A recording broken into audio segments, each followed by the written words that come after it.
He has guided the Spartan football team to a Big Ten championship.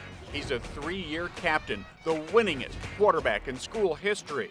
But playing football does not define Kirk Cousins. There's more to me than just being a football player, and that's why my faith is so important to me, because ultimately that's how I define myself. Standing high above a field where he has helped build a winning football foundation, Kirk Cousins says his spiritual foundation made it possible, something he refers to as great news. When we see a great football game, when we see a great movie, when we eat at a great restaurant, we want to tell other people about it because it's great news. We want other people to be able to experience what we experienced. And for me, with my faith, it's very similar to those same experiences where I've come under the leadership of Jesus Christ, and that has changed my life. And it's great news, and it's freedom, and it's joy, and I want to share that with people. And so if people want to listen, I want to be able to share it to them. And people do want to listen.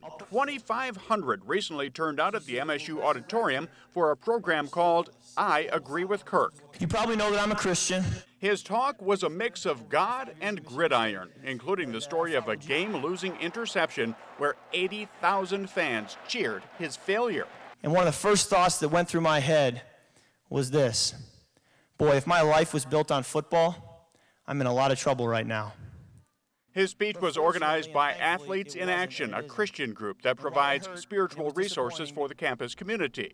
Phil Gillespie runs the MSU chapter. He says Kirk Cousins is the real deal. What you see him say in public is what he lives out. And I think in today's world, there is a gap between what people say many times and their lives. And so to have a student leader like that in place, I think has been a blessing. He's not something that's just too good to be true.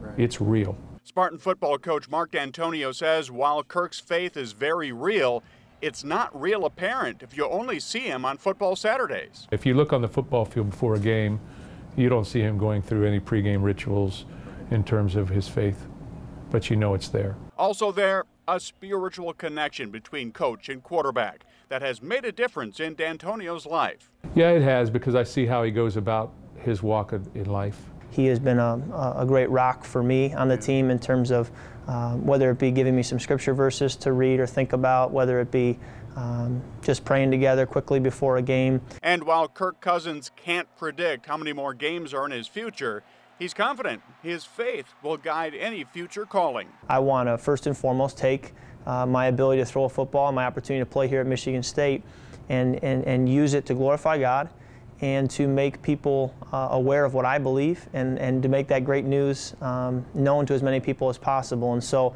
as far as a calling, I think we all have a calling, whether it be being a news anchor, whether it be being a football player, or anything in between. I think we all have a calling. It's just a matter of stewarding it in a way that glorifies God and points people to Him.